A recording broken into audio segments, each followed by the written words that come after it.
Alhamdulillah Rabbil Alamin, thumma salatu wa salam ala Rasulillahi wa ba'd. Alors, aujourd'hui, nous allons corriger le chrétien fouillard Alexandre Salomon. Un chrétien qui est toujours opérationnel derrière son écran, mais lorsqu'on l'invite au face-à-face, il trouve 1000 prétextes pour fuir les débats. Alexandre Salomon, tu as osé vouloir corriger Oustaz Ibrahim Ouattara. Le pseudo-correcteur lui-même sera corrigé copieusement, comme vous allez le voir.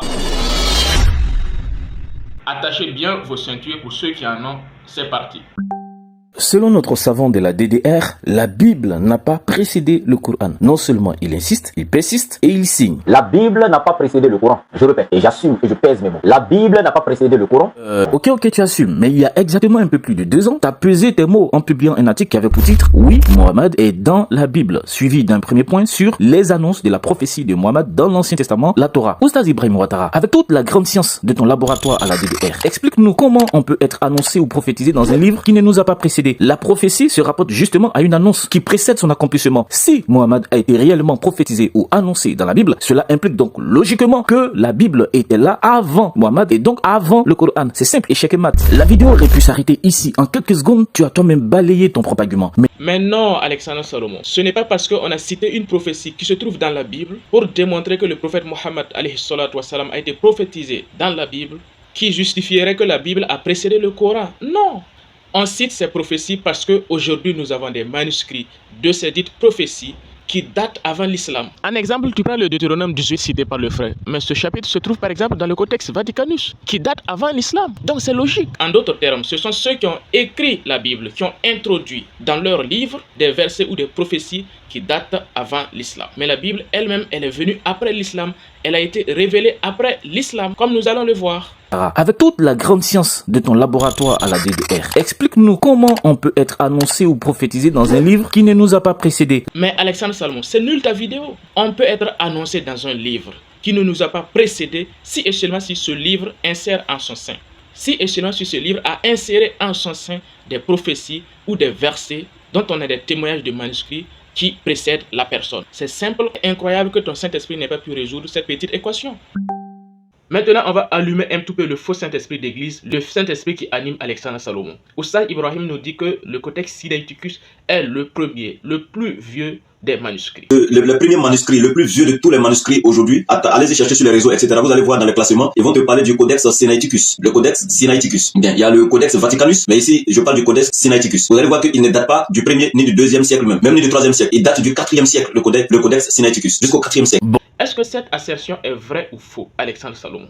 Tu te trompes en disant qu'il s'agit du premier, du plus vieux de tous les manuscrits. Ce qui est faux. Il s'agit plutôt de l'un des manuscrits les plus complets de la Bible. C'est incroyable, Alexandre Salomon. Tu veux nous dire que le Saint-Esprit qui est en toi, qui t'anime, ne sait pas que le Codex Sinaiticus est le premier, le plus vieux des manuscrits d'une Bible à notre disposition et par restriction d'un Nouveau Testament à notre disposition? Mais c'est extraordinaire. Tu te trompes en disant qu'il s'agit du premier, du plus vieux de tous les manuscrits. Ce qui est faux.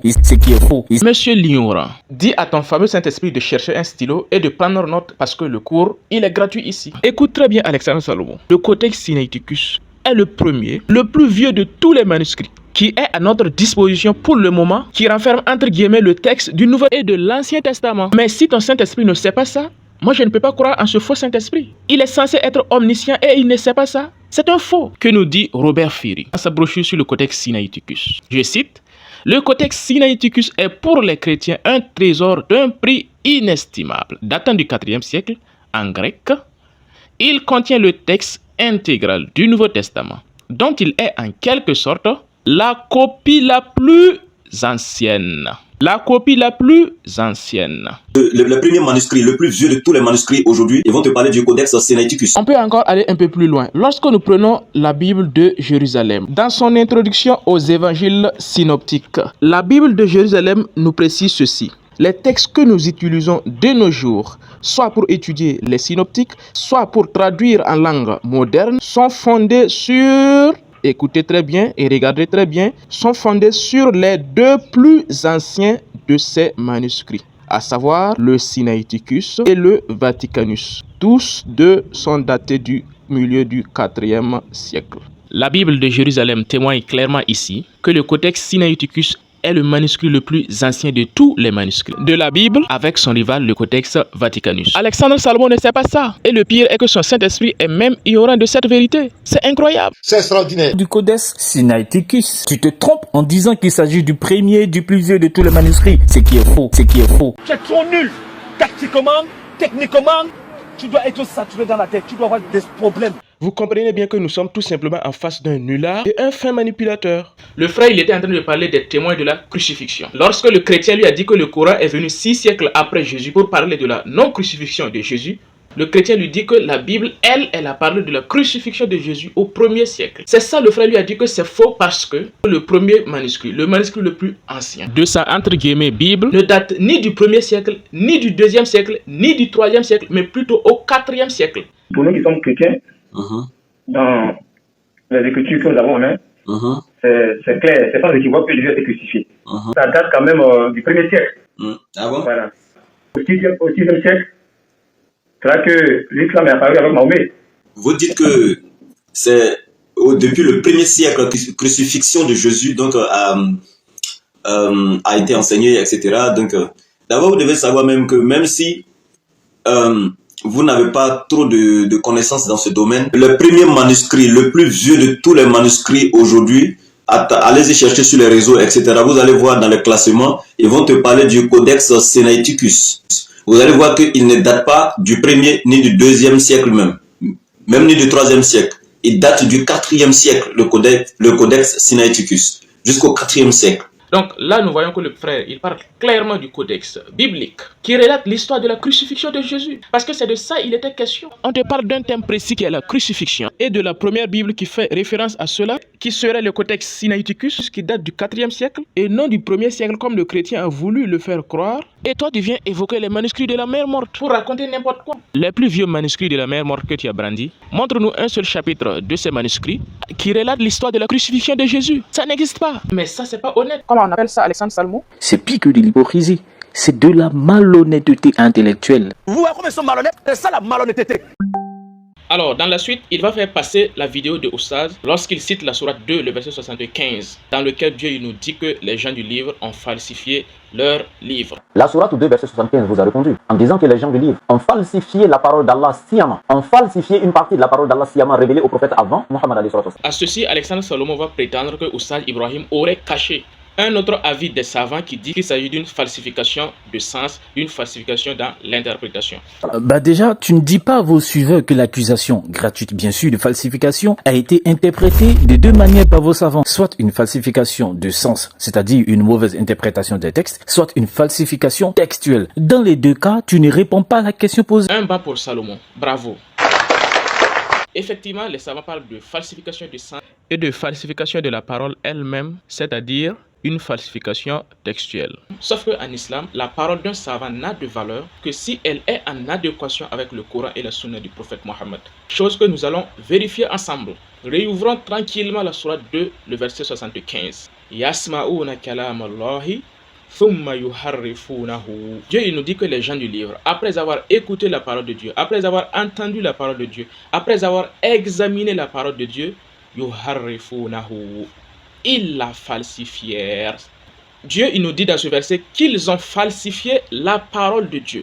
Il ne dit pas qu'ils ont falsifié le sens de la parole de Dieu. Il n'a pas dit yuharrifuna ma'anahu. Non, il a dit yuharrifunahu. Ils l'ont falsifié. Dieu n'a pas mentionné une falsification de sens ici, mais plutôt une falsification de la parole elle-même. Donc Dieu, il nous dit clairement ici dans ce verset que les gens du livre ont falsifié la parole elle-même. Et nous savons clairement que lorsque la parole elle-même elle est falsifiée, le sens aussi de cette parole sera falsifié d'office. En d'autres termes, Alexandre Salomon, l'interprétation qui consiste à dire qu'il s'agit d'une falsification de sens est valide et très correcte. Si et seulement si elle n'exclut pas la falsification de la parole elle-même. Parce que dans le verset, Allah il parle de la falsification de la parole elle-même. Et une falsification de la parole entraîne intrinsèquement une falsification du sens de la parole. En d'autres termes, si un savant vient te dire que dans le Coran, il s'agit uniquement d'une falsification de sens, on prend sa parole et on met dans la poubelle. Parce qu'en islam, on ne fait pas de suivisme moutonnier. Mais oui, c'est clair. Lorsque tu reproches Oustaz Ibrahim Ouattara de n'avoir pas cité les deux avis des savants, mais pourquoi toi tu n'as pas cité l'avis des savants chrétiens qui nous montrent clairement que la Bible a été falsifiée textuellement. Pourquoi tu ne cites pas les preuves factuelles actuelles qui nous prouvent que la Bible que nous possédons aujourd'hui a été falsifiée textuellement? Pourquoi tu ne cites pas ça? Puisque tu affirmes toi-même que les versets du Coran qui prouvent que la Bible a été falsifiée sont des affirmations gratuites. Bah déjà, tu ne dis pas à vos suiveurs que l'accusation gratuite, bien sûr, de falsification, accusation gratuite. Quand tu accuses le Coran d'affirmations gratuites sur la falsification de la Bible, on va te montrer à travers tes propres savants, eux-mêmes qui sont animés du Saint-Esprit, que la falsification de la Bible est une certitude et non une accusation gratuite. On va aller voir ce que disent tes grands savants qui sont animés du Saint-Esprit. Qu'est-ce qu'ils nous disent de la Bible? Est-elle falsifiée, oui ou non? On va commencer par un savant qui est rempli du Saint-Esprit, dont tu chéris bien, parce que tu as fait appel à lui lorsque tu as rédigé ta réfutation sur le pasteur Shora Kyoto. Et dans cet article, tu avais cité le dialogue avec le juif Tryphon, du chrétien rempli du Saint-Esprit, du chrétien père de l'Église, Justin le martyr. Eh bien, restons dans ce même ouvrage de Justin le martyr. Il nous dit à la page 71 à 73... Je ne veux pas vous laisser ignorer que ces docteurs ont retranché de la version faite avec tant de soin par les 70 vieillards chez Ptolémée une foule de passages qui attestent que les divins oracles avaient annoncé que ce Jésus mis en croix était Dieu, était homme, qu'il serait crucifié, qu'on le fera mourir. Donc, Alexandre Salmon, là, on a le savant chrétien que toi-même tu as pris comme référence. On a un père de l'église que toi-même tu prends comme référence qui nous affirme clairement que les Juifs ont retiré une foule de passages. Ils ont falsifié une foule de passages de la Bible. Et il poursuit en disant, de l'endroit où Esdras parle de la loi portée sur la Pâque, ils ont retranché ces mots. Et Esdras dit au peuple, cette Pâque, c'est notre Seigneur, notre refuge. Si vous saviez, s'il entrait dans votre esprit, qu'il arrivera que nous l'humilierons par la croix, si du moins dans la suite nous espérons en lui, ce lieu ne serait pas désolé pour vous, nous dit le Dieu des vertus. Mais si vous ne croyez pas en sa parole, si vous ne l'écoutez pas, lorsqu'elle vous sera annoncée, vous serez le jouet des nations. Là, il nous montre qu'il y a des passages dans le livre d'Esdras qui ont été falsifiés par les Juifs. Et il poursuit en énumérant maintenant le livre de Jérémie. Il nous dit que dans le livre de Jérémie, ils ont supprimé ces mots. Je suis comme un agneau que l'on porte au lieu du sacrifice. Voici ce qu'ils méditaient. Ils disaient, venez, prenons-le du bois au lieu du pain. Retranchons-le de la terre des vivants et que son nom s'efface à jamais. Et il poursuit en disant, ce passage se lit encore dans quelques-uns des exemplaires conservés par vos synagogues, car il n'y a pas longtemps qu'ils ont été retranchés. Et il poursuit en disant, n'oublions pas cet autre passage, n'oublions pas cet autre endroit de Jérémie qu'ils ont également supprimé.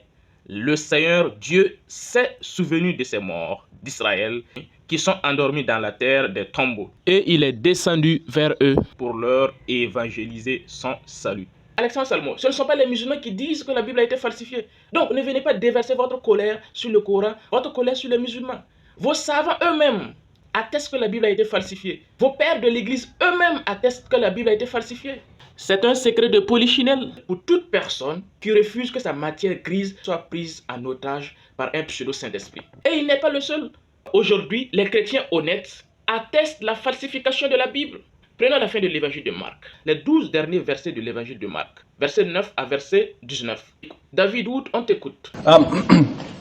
As far as the mark, that comes from the end of Mark, which practically every scholar, every Bible scholar in the world says was not authentic.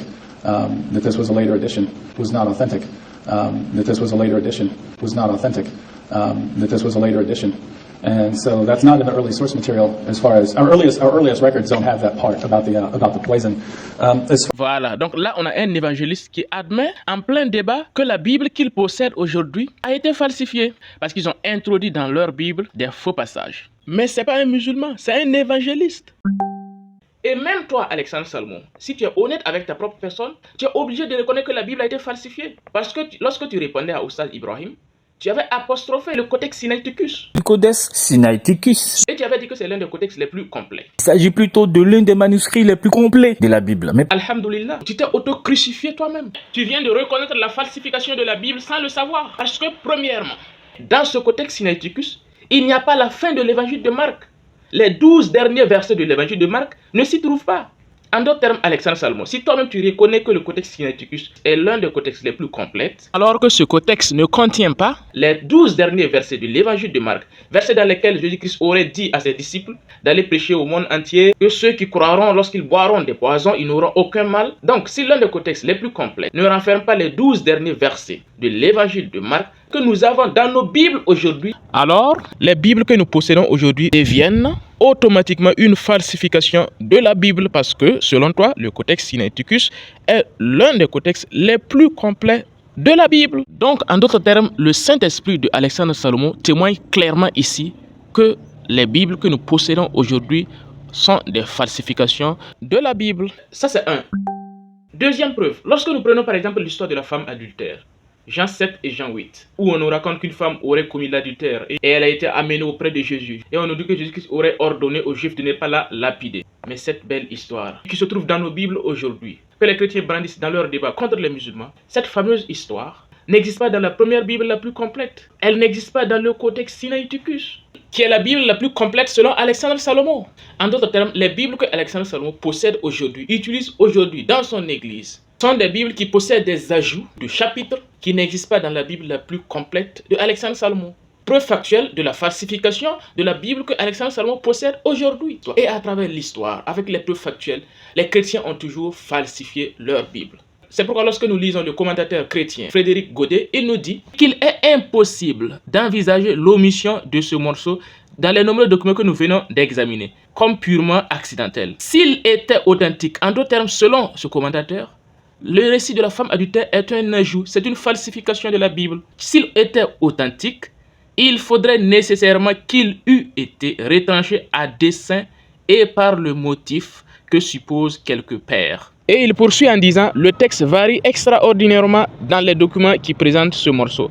On compte plus de 80 variantes de ces 12 versets. Un vrai texte apostolique n'a jamais subi de telles altérations. En d'autres termes, il prouve clairement que le récit de la femme adultère est un faux texte inséré dans les évangiles. Et il poursuit en disant, aussi, l'authenticité de ce récit n'est plus admise que par un petit nombre d'exégètes protestants. Et il poursuit en nous disant que les chrétiens qui pensent que ce récit serait authentique pensent qu'il a été retranché dans une partie des documents par des hommes faibles de foi qui auraient craint que les femmes n'en tirent ses conséquences immorales. En d'autres termes, que ce soit ceux qui pensent que ce texte est authentique, que ce soit ceux qui pensent que ce texte est inauthentique, tous sont unanimes de la falsification de la Bible parce que selon les uns, ce passage a été inventé et inséré dans les Bibles et selon les autres, ce passage a été retranché de la Bible par des hommes qui sont faibles d'esprit.